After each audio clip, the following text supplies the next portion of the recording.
Among history's most remarkable figures, two women stand whose strength and legacy still echo across centuries: Caroline of Ansbach and Charlotte of Mecklenburg-Strelitz. Each carved her legacy across courts and empires, balancing duty, intellect, and heart in a world shaped by kings and crises. Let us begin with the first, Charlotte of Mecklenburg-Strelitz. Princess Charlotte of Mecklenburg-Strelitz was born on the 19th of May in the year 1744 at Unters Schloss in Miro, a quiet ducal town in the region of Mecklenburg, northern Germany. How did this modest girl from a minor duchy become the queen of the largest empire of her time? What secrets lay behind her reserved smile and calm grace? And how did she survive decades of royal storms, including her husband's tragic decline into madness? Her journey, both beautiful and burdened, deserves to be remembered. Please watch my full video until the end, and don't forget to like, share, and subscribe. Please make sure to share it with your friends. Thank you. Now, let us dive into the full story. Charlotte's early years were quiet and provincial.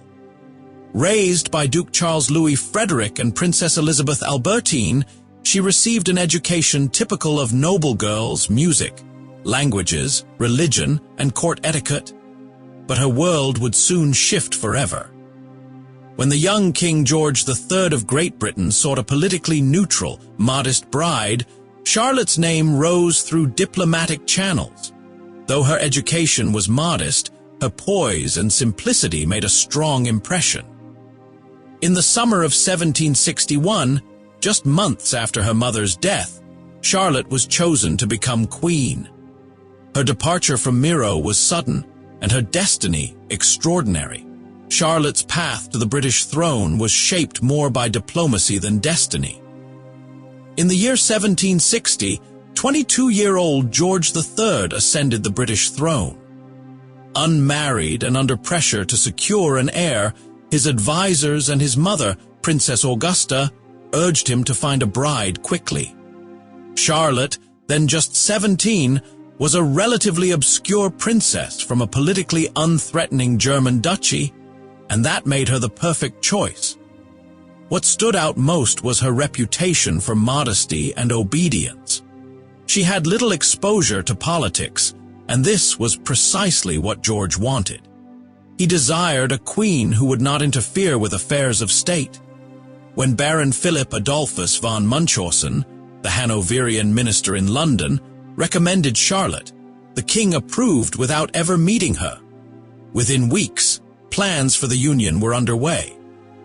In July of 1761, George formally announced to his council his intention to marry Charlotte.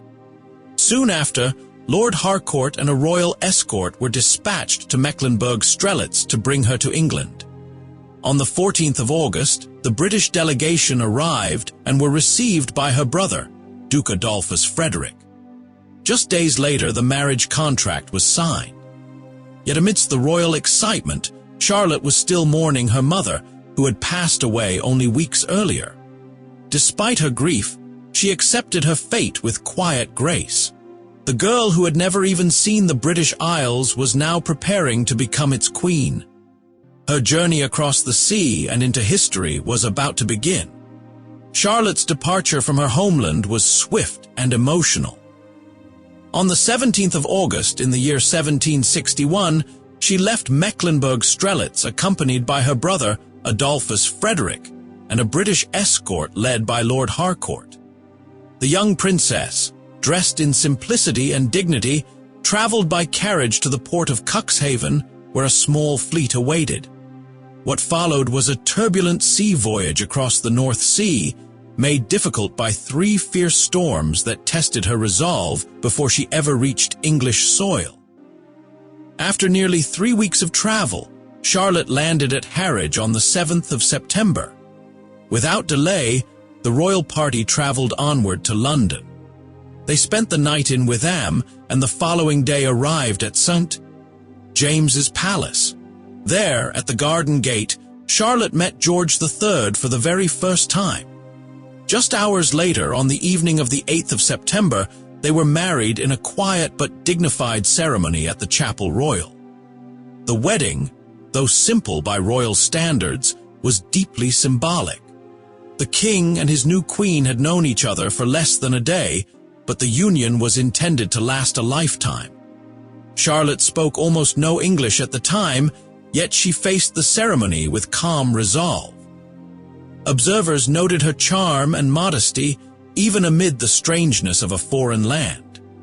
Within 2 weeks, she would be crowned alongside her husband, taking her first public steps as Britain's queen consort.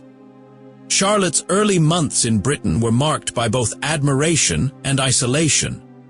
Though she quickly won hearts with her quiet demeanor and regal composure, the transition into British royal life was far from easy.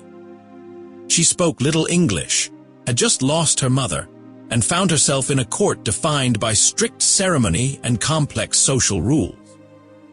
Her mother-in-law, Princess Augusta, added to the pressure by appointing many of Charlotte's attendants and closely monitoring her behavior. At court, Charlotte was expected to follow rigid etiquette, which often left her feeling confined. She relied heavily on her German companions, especially Julian von Schwellenberg, who became her confidante and source of comfort. Letters to her brother Charles reveal how lonely she felt, often overwhelmed by the constant scrutiny and formality that surrounded her. Every step, every word was measured. Charlotte's upbringing had been modest, and now she was expected to perform as a queen in one of the most powerful monarchies in the world. Even the simplest gestures, how she greeted guests, where she stood in public, were guided by protocol. Yet through it all, she maintained her grace and discipline. She did not meddle in politics, as her husband had requested, but focused instead on her household, her children, and mastering the English language. Bit by bit, Charlotte adjusted. Though she never completely lost her German accent, she began to speak more confidently and found ways to express herself within the limits of royal duty. The young queen was learning how to survive, not just in a new palace, but in a world that demanded perfection from every royal gesture. Despite the rigid structure of court life, Charlotte found comfort and identity in her growing family. Less than a year after her wedding, on the 12th of August in the year 1762, she gave birth to her first child, George, the future Prince of Wales. Over the years, Charlotte would become the mother of 15 children, 13 of whom survived into adulthood, including 2 future kings, George IV and William IV. Her family life was rooted in a sense of quiet stability. Though official ceremonies took place at St. James's Palace, Charlotte and George preferred the more private Buckingham House, a smaller residence surrounded by greenery, which eventually became known as the Queen's House. It was here, among informal gardens and family routines, that most of their children were born and raised. Charlotte decorated the interiors herself, filling the rooms with color, embroidered furniture, and cheerful design that reflected her German taste and maternal warmth. Charlotte's approach to parenting was affectionate but structured. She played music with her children, read poetry, and encouraged learning, though she still respected the hierarchy of royal upbringing. Letters to governesses and aides show her deep involvement, from assigning tutors to sharing personal reflections. She even wrote sweet, thoughtful notes to attendants thanking them for their service. Yet motherhood for a queen was never entirely private. Her children were symbols of the dynasty, and each came with the weight of expectation. Still, in these early decades of her marriage, Charlotte's identity flourished most fully in the rhythm of motherhood, a role that grounded her amid the chaos of kingship and courtly demands. As Queen Charlotte settled into her role, Buckingham House became her sanctuary. Nestled at the western edge of St. James's Park, it offered a rare sense of privacy and peace. Purchased by King George III around the time of their marriage, the house was never intended to rival the grandeur of official palaces. Instead, it served as a family retreat, a place for informal living, away from the strict formality of court. By the mid-1760s, Charlotte had made the house her own. She filled its rooms with richly embroidered chairs, Indian wallpaper, and mirrored sconces, creating a bright, lively atmosphere. The home became a haven not just for the Queen, but for her growing family, as child after child was born within its walls. Parliament officially settled the house on Charlotte in exchange for her rights to Somerset House in the year 1775, affirming her deep connection to the property. But Buckingham House was not their only residence. In 1778, the royal couple began spending extended periods at Queen's Lodge in Windsor, just opposite the castle. This more rustic retreat in Windsor Great Park allowed the king to enjoy hunting and countryside pursuits, while Charlotte focused on decorating their new home. Friends and guests described the interiors as cheerful, tasteful, and distinctly hers. These homes reflected the Queen's values: modest, elegant, and rooted in family. Here, behind closed doors, she could momentarily escape the demands of royalty and enjoy the simpler, quieter joys of domestic life. While Queen Charlotte never sought political power, her influence blossomed in quieter realms, especially in the arts, music, and natural sciences. She became a respected patroness of British culture, earning admiration not for speeches or policies, but for the grace with which she elevated intellectual and artistic life at court. Music, in particular, was close to her heart. Both she and King George were devoted admirers of German composers, especially George Friedrich Handel. In 1764, an 8-year-old prodigy named Wolfgang Amadeus Mozart arrived in London during his family's grand tour. When summoned to court, young Mozart astonished everyone, including the Queen, with his talent. He played complex works at sight, accompanied Charlotte in song, and later dedicated a collection of sonatas to her. In return, she rewarded him with 50 guineas, a mark of personal generosity and royal encouragement. Beyond music, Charlotte also championed science and botany. She took a personal interest in Kew Gardens, helping expand its collection during a time when explorers like Captain Cook and Sir Joseph Banks were bringing home exotic plants from around the world. The bird of paradise flower was named Strelitzia reginae in her honor, a lasting tribute to her curiosity and love for nature. In quiet ways, Charlotte used her position not to command, but to inspire. Through music, learning, and gardens, she transformed the atmosphere of the British court. Though she remained politically neutral, her cultural contributions would outlast many louder voices of her era. By the late 1760s, Queen Charlotte's quiet world began to unravel. Though her relationship with George III remained strong, tensions within the royal household and rising anxieties about the king's health soon cast shadows over their domestic life. Whispers of instability began circulating as early as 1765, with some attendants, including Charlotte Papendiek, later recalling signs of mental strain. At the time, these were dismissed as fever, but doubts lingered. In 1788, those doubts erupted into crisis. The king fell into a prolonged episode of mental and physical illness that horrified the court. He raved, collapsed, and behaved erratically. Charlotte, distressed and frightened, found herself isolated from him not by choice but by force. The Prince of Wales and royal doctors kept her away, fearing her presence might worsen the situation.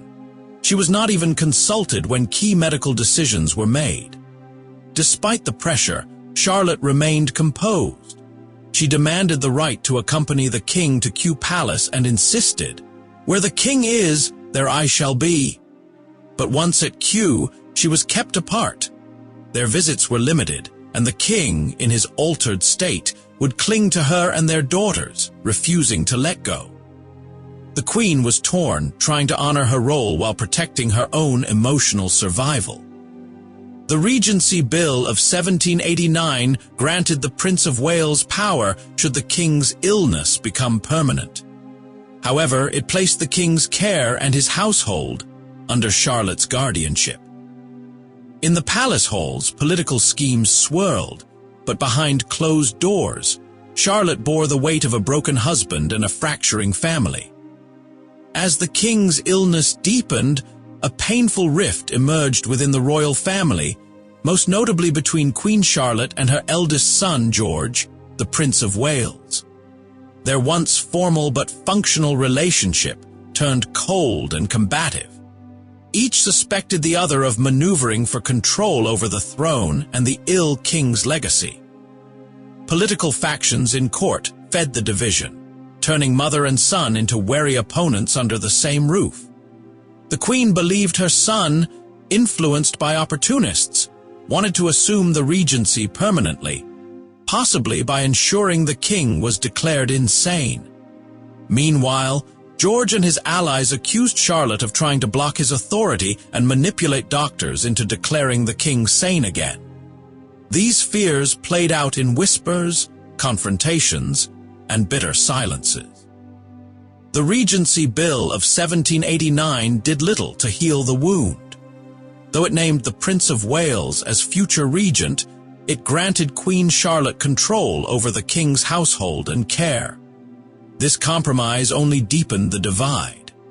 When she excluded her son from a concert celebrating the king's brief recovery, it made headlines and sparked scandal. Their personal quarrels became public spectacle. Satirical prints mocked Charlotte as cold and controlling, while George was portrayed as an ambitious schemer. The emotional toll was profound. The queen grew more withdrawn, her temper more fragile. Eventually, it was she who reached out, and by March of 1791 they reconciled. Yet the scars of that bitter period would never fully fade, lingering through the years of shared royal duty still to come. Even amid court tensions and personal grief, Queen Charlotte left behind a cultural legacy that still echoes today. One filled with music, generosity, and tradition. Her deep appreciation for the arts never faded, and she continued to support musicians, painters, and scholars quietly but consistently. Among her most memorable contributions was her role in shaping the British celebration of Christmas. In her native Mecklenburg-Strelitz, Charlotte had grown up with the custom of decorating branches for the Christmas season. She brought this tradition to England, and in December of 1800, set up the first known decorated Christmas tree at Queen's Lodge in Windsor. It stood in a drawing room glittering with candles, sweets, toys, and baubles, all arranged for a festive gathering of local children. The joyful spectacle sparked curiosity and admiration. Over time, her tree tradition inspired the broader British adoption of Christmas trees, long before Queen Victoria made them fashionable. Charlotte's patronage of music also endured. Her love for Handel remained strong, and she continued to support talented musicians at court. The memory of young Mozart's dazzling performances before her never left her, a reminder of how even fleeting encounters could shape the course of art and memory. Through quiet acts of creativity and care, Charlotte turned private joys into national customs. The Christmas tree she once lit for a few delighted children would, in time, become a central image of holiday spirit across Britain. And her devotion to music helped elevate court culture during a time of political storms and private sorrow. Though Queen Charlotte never met Marie Antoinette in person, the two queens shared a unique bond through their letters, a quiet friendship rooted in shared passions for music, art, and duty. Charlotte, 11 years older, often offered the younger French queen comfort and encouragement. But as the storm of the French Revolution swept through Versailles, Charlotte's concern deepened into fear. When the revolution broke out in 1789, Charlotte hoped the French royal family might seek refuge in Britain. She even prepared apartments for them in advance, holding out hope that Marie Antoinette and her children could escape the growing danger. But the call for help never came. As events escalated and the horrors of the guillotine unfolded, Charlotte was devastated. News of the executions, first of King Louis XVI, then of Marie Antoinette, struck her with chilling sorrow. Though she governed a distant court, Charlotte felt the tremors of revolution shaking all of Europe. The fates of fellow royals were a grim reminder of how fragile crowns had become. Her confidence in the permanence of monarchy began to waver. For a queen known for composure, this was a turning point. The revolution not only frightened her, but also marked the start of a darker, more anxious chapter in her life. Charlotte began withdrawing from public events and increasingly shielded herself within private family spaces. A sister in royalty had fallen, and the world around her would never be quite the same again. By the early 1800s, Queen Charlotte's life had become a quiet vigil beside a fading monarch. King George III's mental health declined beyond recovery, and in the year 1811, the regency officially began with their son, now the Prince Regent, assuming royal duties. Charlotte, though still legally the king's guardian, could no longer share a meaningful life with her husband. Despite her lifelong devotion, Charlotte eventually made the painful decision to separate their daily routines. Encouraged by her daughters and physicians, she began taking meals alone and avoided private time with the king, whose condition had become erratic and occasionally frightening. Though they lived in the same palace grounds, she visited him less and less. After June of 1812, it is believed she never saw him again. Still, Charlotte remained dutiful. She oversaw his care at Kew Palace, ensured his comfort, and continued to carry out ceremonial duties as the royal matriarch. During public appearances, she maintained composure, even as whispers about her reclusiveness and stern temperament grew louder. The Queen's warm maternal image gave way to one of a weary guardian, dignified but emotionally distant. Adding to her burdens, Charlotte assumed responsibility for her granddaughter, Princess Charlotte of Wales, whose upbringing she supervised during these difficult years. The Queen, who once glowed amid music and motherhood, now moved through a court marked by illness, loss, and strained alliances. In these final chapters with her distant husband, Charlotte carried both the dignity of the crown and the quiet ache of farewell. The love story that had begun in youthful formality now drifted into long silence, still bound by loyalty, but separated by shadows. In the final months of her life, Queen Charlotte's health declined steadily. Years of emotional strain, personal loss, and constant duty had worn her down. On the 29th of April in the year 1817, she made a rare public appearance at a reception in London. Greeted with jeers by a crowd frustrated with the monarchy, Charlotte was deeply hurt. "It is upsetting to be treated this way," she reportedly said, after such long service. By late 1818, she retreated to Dutch House in Surrey, now known as Kew Palace, where her health rapidly deteriorated. On the 17th of November that same year, surrounded by her daughters and with the Prince Regent holding her hand, Queen Charlotte passed away quietly in her armchair. She was 74 years old.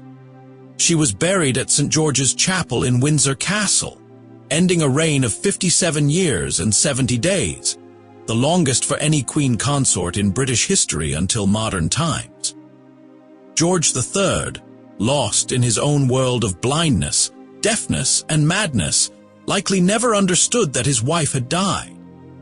He passed away just 14 months later. Charlotte's death left behind not only sorrow, but questions about what her reign had truly meant. she had lived in the shadow of a turbulent king and rising political storms. But in her own quiet way, through family, culture, and devotion, she shaped the tone and texture of a royal age. And in her death, she closed a chapter of monarchy marked more by endurance than grandeur. After Queen Charlotte's death, her legacy became the subject of both remembrance and controversy. Her will, dictated the day before she died, outlined the distribution of her personal estate, including jewels, furnishings, and treasured items from her homeland.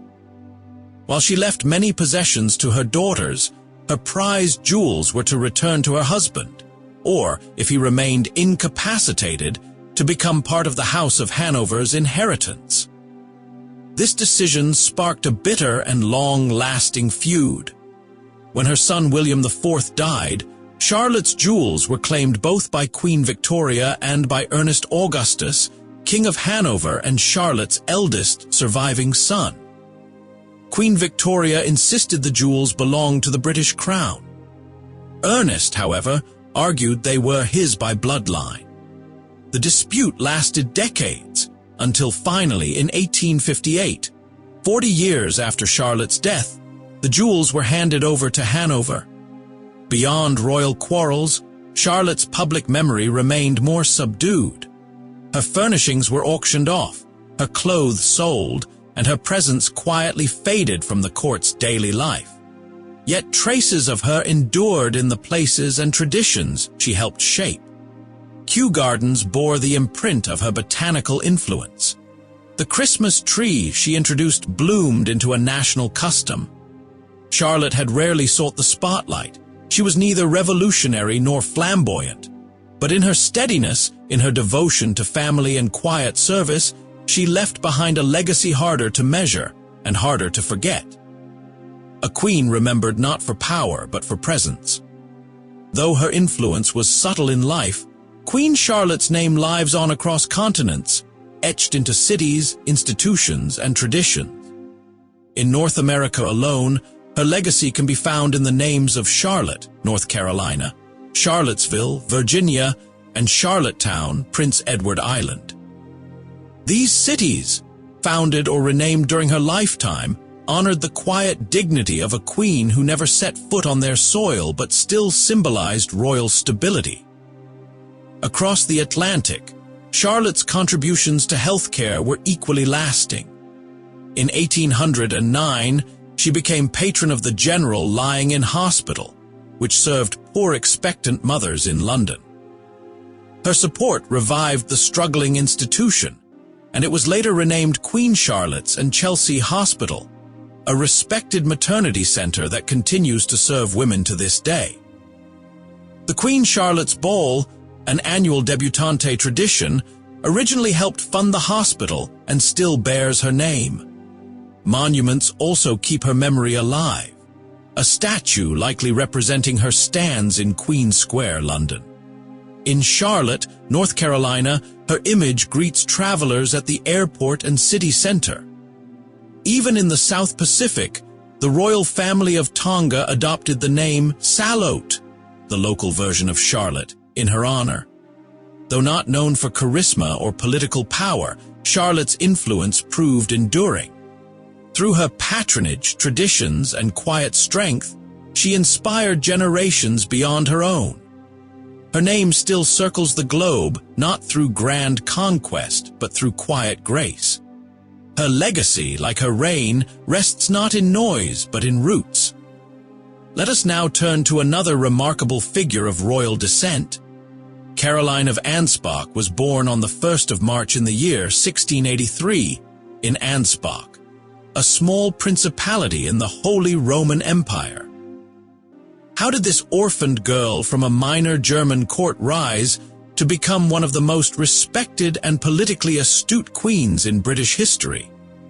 What gave her the strength to thrive in male-dominated circles of power, learning, and influence?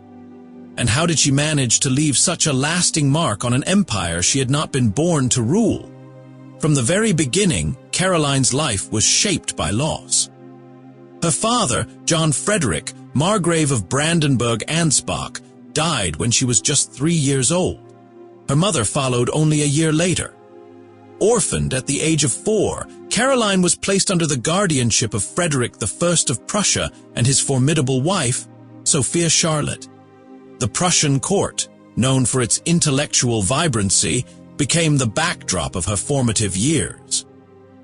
Raised alongside the future Frederick William I of Prussia, Caroline was immersed in Enlightenment ideas and courtly discipline from an early age.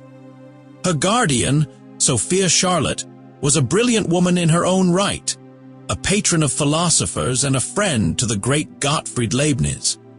Caroline absorbed this environment of inquiry and reason, qualities that would later shape her reign.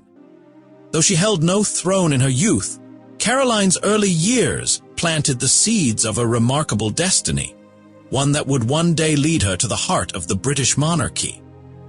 Caroline of Ansbach grew into adulthood shaped by an unusually rich education. Unlike many princesses of her era, she was not confined to embroidery and etiquette. Instead, she studied philosophy, theology, languages, and history, guided by some of the sharpest minds in the Prussian court. The most influential among them was Gottfried Wilhelm Leibniz, the celebrated philosopher and mathematician. He frequently corresponded with Caroline's guardian, Sophia Charlotte, and often spoke with admiration about young Caroline's intellect. Through these early influences, Caroline developed a passion for Enlightenment thought. She read deeply, questioned freely, and admired thinkers who challenged traditional authority with reason. Yet, for all her intellectual curiosity, she also maintained a devout Lutheran faith. Rather than seeing religion and reason as enemies, she sought to reconcile them, a rare and progressive stance for the time. These intellectual foundations gave Caroline confidence and poise, traits that would later allow her to engage with the leading minds of British society. She was known to converse easily with bishops, scientists, and political theorists alike.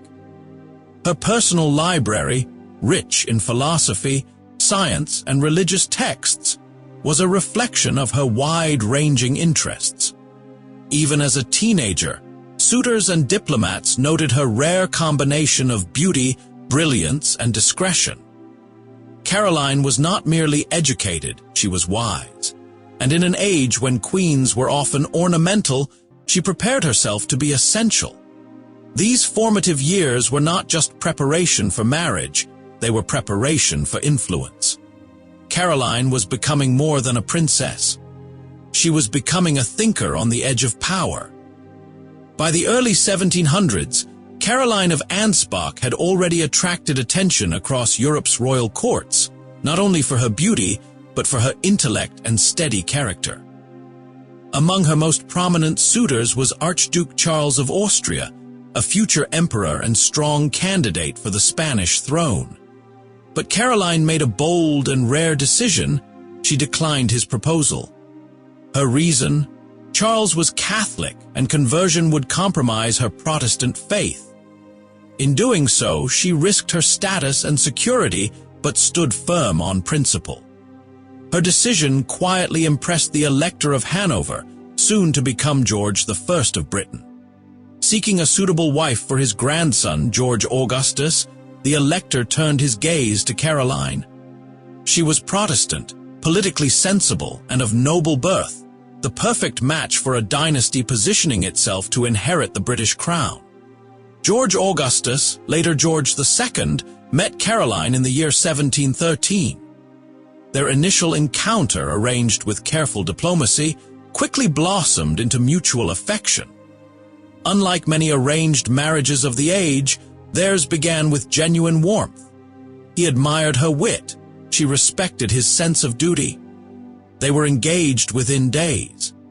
The marriage, held in Hanover that same year, was not just a union of two young royals. It was a strategic alliance between courts, faiths, and futures. Caroline stepped into the Hanoverian family with grace, fully aware of what lay ahead. She was no stranger to court politics, and she knew that the real crown might soon lie not in Hanover, but in distant England. In the year 1714, the political winds shifted dramatically. Queen Anne of Britain died without an heir, and the crown passed to Caroline's father-in-law, George the Elector of Hanover, who became King George I. With that sudden turn, Caroline and her husband, George Augustus, found themselves elevated to Prince and Princess of Wales, next in line for the British throne. Caroline arrived in England later that year, stepping into a court marked by suspicion and division. The new Hanoverian rulers were foreign to many, and tensions simmered between loyalists of the late Queen Anne and supporters of the new dynasty. But where others saw hostility, Caroline saw opportunity. She immediately began building relationships, observing court dynamics, and mastering the nuances of British politics and society. Unlike her husband, who remained distant and often aloof, Caroline showed warmth to the English public. She learned the language swiftly, adopted British customs, and surrounded herself with trusted advisors who helped her navigate unfamiliar ground. Her intelligence and composure quickly won over many of those skeptical of her presence. She also formed a close friendship with Queen Sophia, the Dowager Electress of Hanover, whose earlier claim to the throne had passed her by due to age.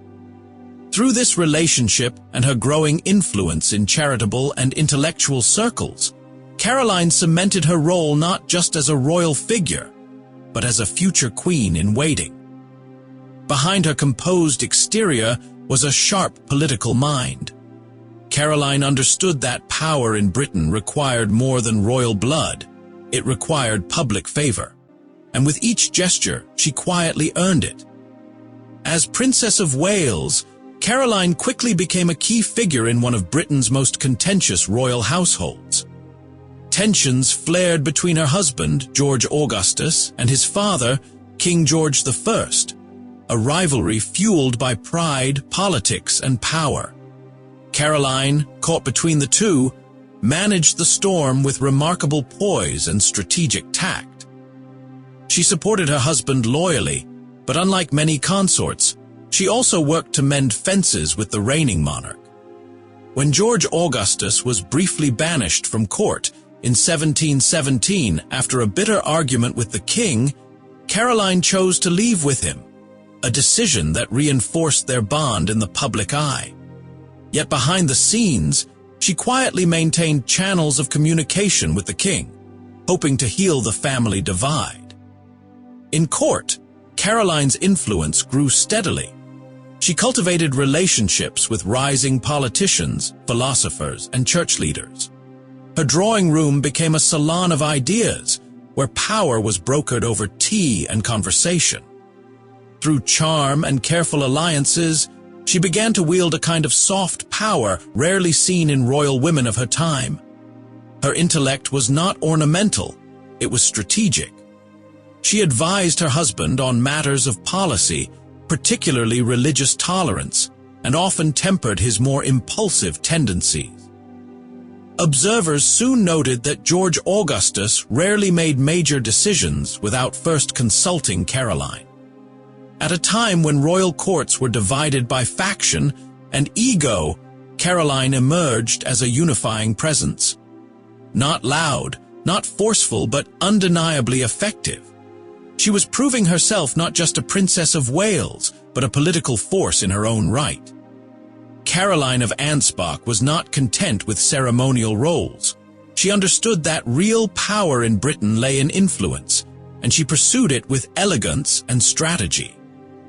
During the years she served as Princess of Wales, her drawing room evolved into a political hub. Ministers, bishops, philosophers, and courtiers all passed through, each aware that Caroline's favor could tip the scales. Chief among her allies was Sir Robert Walpole, who would go on to become Britain's first de facto prime minister. Caroline recognized his talent early, and their alliance proved mutually beneficial. She supported his policies and helped smooth his relationship with her often unpredictable husband, In return, Walpole offered political counsel and helped expand her influence behind the throne. Caroline's patronage extended far beyond politics. She supported scientific innovation, religious discourse, and medical advancement. She championed inoculation against smallpox, a controversial idea at the time, even having her own children vaccinated to set a public example. Her endorsement helped shift public opinion and saved countless lives.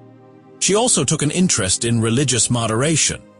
Though a devout Protestant, she encouraged dialogue between different Christian denominations and supported appointments that reflected tolerance rather than rigid dogma. This helped ease sectarian tensions in a fragile post-Reformation Britain. Caroline's genius lay not in confrontation, but in cultivation. She built networks rather than empires, encouraged reform rather than revolution. In a world of blunt instruments, she was a finely tuned scalpel, quiet, precise, and remarkably effective. Long before she wore the crown, Caroline was already reshaping the monarchy, not by decree, but by design. Caroline's marriage to George Augustus was, on the surface, a model of royal unity. They presented a strong front, supported each other publicly, and worked as a team in political matters. But beneath the polished exterior lay a more complex truth, one shaped by loyalty, emotional endurance, and quiet compromise. Early in their marriage, there was genuine affection. Caroline admired George's discipline and ambition, while he respected her intelligence and judgment. She influenced many of his key decisions and was often praised for softening his stubborn nature. However, as time passed, emotional distance crept in. George began to seek companionship elsewhere, keeping mistresses with increasing openness. Caroline was well aware of his infidelities, but chose a path of calm dignity. She neither protested publicly nor allowed jealousy to cloud her judgment. Instead, she focused on preserving her household's harmony, raising their children, and maintaining her influence in court. Privately, she made her feelings known through sharp wit and subtle commentary, but never let scandal define her. The emotional gap between them widened in their later years. George's dependence on her counsel remained, but his attentions wandered. Caroline, in turn, developed deeper intellectual friendships, including with thinkers and clerics who admired her mind more than her title. Yet, through every private trial, she stood by him. Not for appearances, but for the stability of the crown and the legacy of their reign. She understood that in royal marriages, love was only one thread in a broader tapestry. Their bond endured not through romance, but through resilience, a quiet, strategic companionship that served the monarchy even as their hearts grew apart. Few political relationships of the early Georgian era were as pivotal as the one between Caroline of Ansbach and Sir Robert Walpole. As Britain's first true prime minister, Walpole held enormous influence, but it was his private partnership with Caroline that helped shape the balance of power behind the scenes. Caroline recognized Walpole's sharp political instincts early on. Though he was often criticized for being blunt, self-serving, and manipulative, she saw in him a stabilizing force. When her husband, George Augustus, clashed with Walpole, as he often did, it was Caroline who played mediator. She soothed egos, clarified intentions, and carefully nudged both men toward compromise. Without her, Walpole may well have lost his post. With her, he flourished.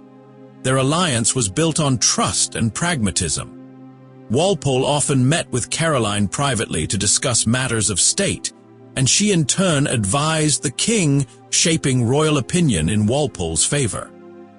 These conversations, while unofficial, became the unseen foundation of much British policy in the 1820s and 30s. Though rumors occasionally swirled about the closeness of their relationship, there is no evidence of anything improper. Caroline respected Walpole's brilliance. He respected her judgment. Their bond was one of mutual advantage and shared vision for Britain's future. In an era when female political power was rare, Caroline's quiet influence through Walpole was extraordinary. She was not seated in Parliament, nor did she write legislation, but through her guidance, Britain found stability. Together, they embodied a new kind of governance, one rooted in dialogue, discretion, and delicate control. On the 11th of June in the year 1727, King George I died during a journey to his native Hanover. With his death, Caroline's husband ascended the throne as King George II, and Caroline herself became Queen Consort of Great Britain. The transition was smooth, but the court watched with interest. Would this intelligent, quietly powerful woman now take a more public role? Her coronation, held later that year at Westminster Abbey, was a grand affair. Draped in royal robes and crowned beside her husband, Caroline stood as a symbol of continuity and grace. The English people, still wary of their German-born monarchs, found comfort in her calm presence.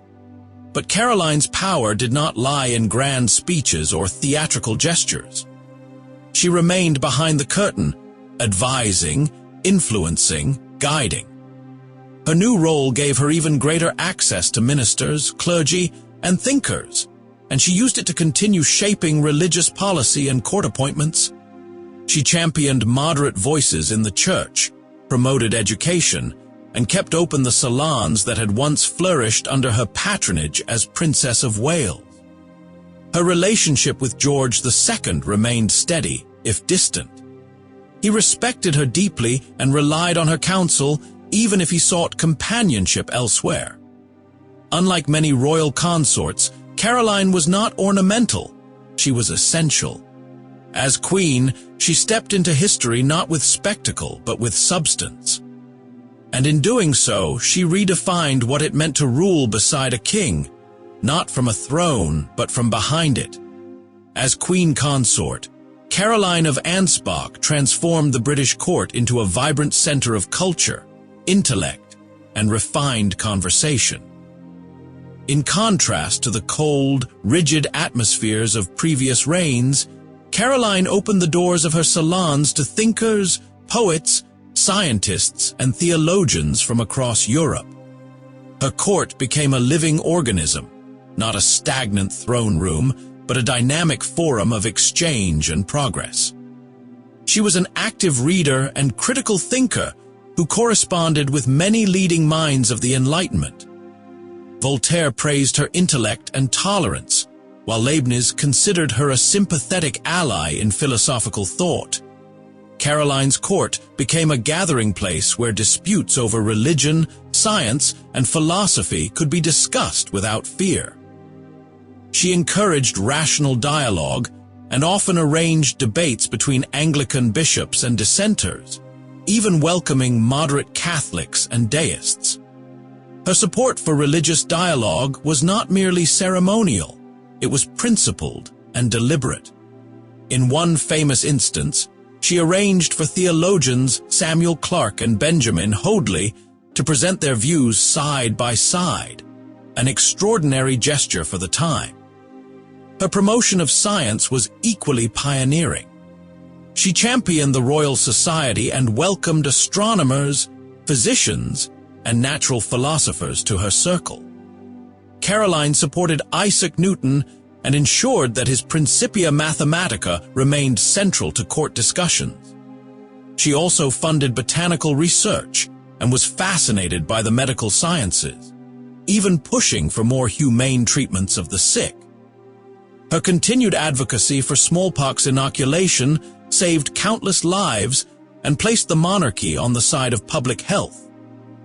Caroline's patronage extended to the arts as well.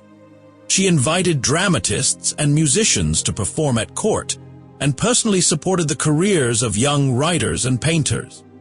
Composers like Handel found lasting favor, and under her influence, music at court reached new heights of elegance and emotional depth.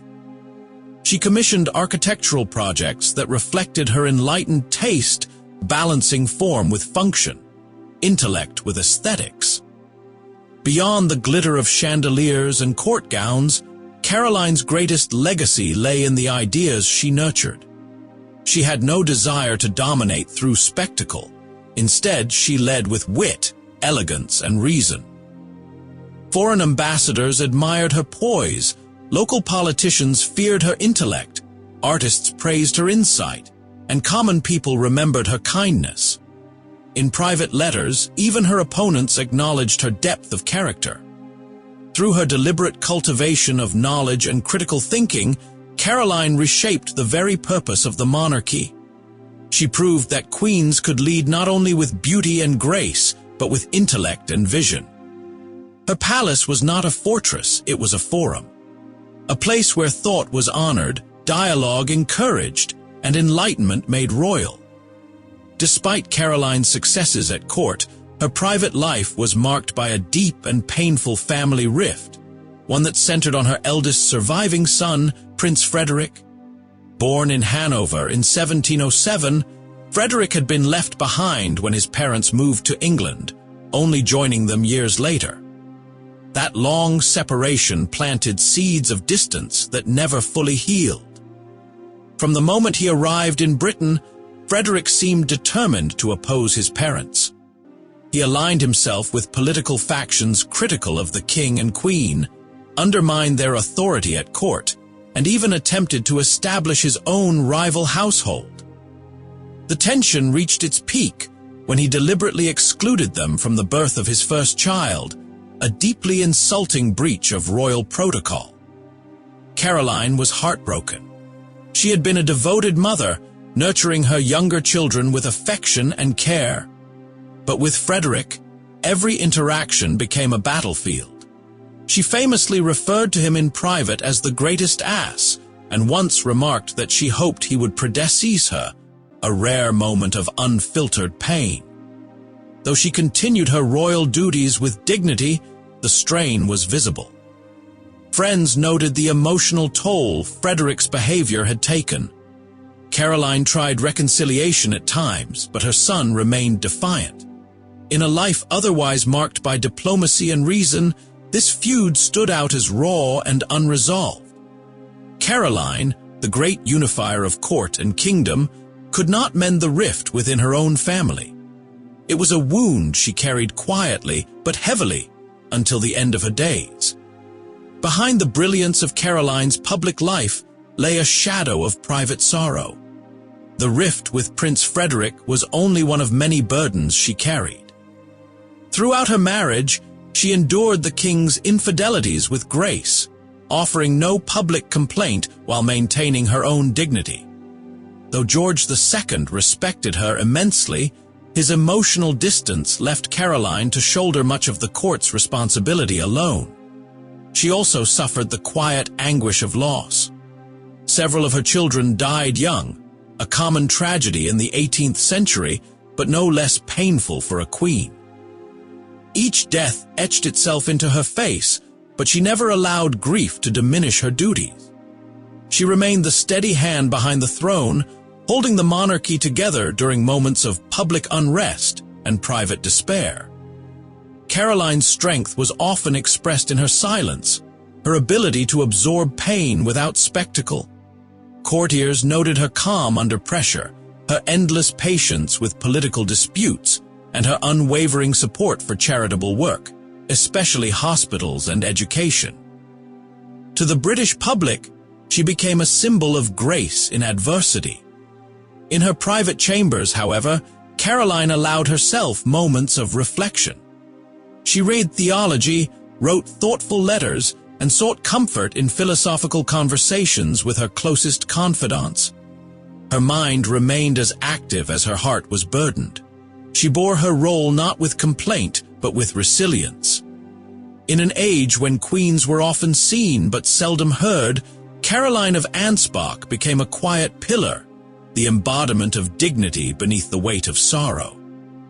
As the 1730s drew to a close, Caroline's health began to falter. Years of emotional strain and the burden of royal duty had taken their toll, yet she refused to step back. Even as illness crept in, she continued to meet with ministers, correspond with scholars, and advise the king, always composed, always engaged. By the year 1737, her condition had worsened. She suffered from an umbilical hernia, a painful and increasingly dangerous affliction. Despite her suffering, Caroline delayed surgery for as long as possible, continuing to attend to her role as queen consort. When the operation finally became unavoidable, the procedure, crude by modern standards, failed to save her. Her final days were marked by dignity and courage. She endured great pain without complaint and even attempted to comfort her husband, who was devastated by her decline. George II wept openly at her bedside, a rare display of emotion for the reserved monarch. He asked her if there was anything he could do. Her response was simple and profound: "You will not marry again." Caroline passed away on the 20th of November in the year 1737 at St. James's Palace in London. She was 54 years old. Her death left a vacuum not only in the royal household but across the realm. Ministers, poets, and common citizens alike mourned the loss of a queen who had led with intellect, heart, and unwavering resolve. For all her quiet influence, Caroline's absence spoke volumes, a silence that echoed through the halls of power. Caroline's death in late 1737 was met with widespread mourning. Though she had never sought the spotlight, her absence was deeply felt in the British court and beyond. Tributes poured in from political allies, religious leaders, and ordinary citizens who had admired her wisdom and grace. Her funeral was held at Westminster Abbey, the resting place of monarchs and national icons. The ceremony, though somber, was marked by a quiet reverence that reflected her own approach to power. She was laid to rest beneath the soaring arches of the Abbey, beside the great rulers of the British past. But what made her interment most unusual was the king's personal request. George II, heartbroken by her death, ordered that their tombs be constructed with removable sides so that, when his time came, they could be buried side by side, not just in name, but in closeness. It was one of the few romantic gestures he ever made publicly, and it spoke to the depth of their shared history. The public response was genuine and emotional. Though she had ruled without pomp, Caroline had become beloved, not for commanding power, but for using it wisely. Her burial was not just the end of a queen's life, but the close of an era of Enlightenment influence and feminine intellect within the palace walls. Her tomb may have stood still in stone, but her legacy moved in minds, a quiet queen whose wisdom outlived her voice. Caroline of Ansbach left behind a legacy that stretched far beyond the gilded halls of the palace. She was not a monarch in name, yet she shaped the monarchy with a depth of influence rarely matched by any queen consort. Her intellect, political finesse, and moral clarity helped steer Britain through an age of transition, elevating the role of queenship itself. In politics, her partnership with Sir Robert Walpole set a precedent for behind-the-scenes collaboration between sovereigns and ministers. She laid the foundation for a more modern, constitutional monarchy, one guided not by royal decree alone, but by conversation, compromise, and reasoned thought. Her support for Enlightenment ideals had lasting effects. She championed education, religious tolerance, and scientific inquiry, helping to usher in an era when Britain's monarchy aligned itself with progress rather than tradition alone. Her encouragement of smallpox inoculation saved lives and advanced public health. Her salons bridged social and intellectual divides, drawing thinkers into the orbit of royal power. Caroline also redefined the image of a royal woman. She was a mother, a wife, a queen, but also a strategist, a scholar, and a stateswoman. Her influence was soft yet strong, discreet yet undeniable. Future consorts would look to her example, but few would match her quiet brilliance. In the end, Caroline's true power lay not in the crown she wore, but in the mind she wielded. Through reason, compassion, and steady guidance, she became one of Britain's most remarkable queens, remembered not for ruling loudly, but for leading wisely. What do you think about Queen Charlotte of Mecklenburg-Strelitz?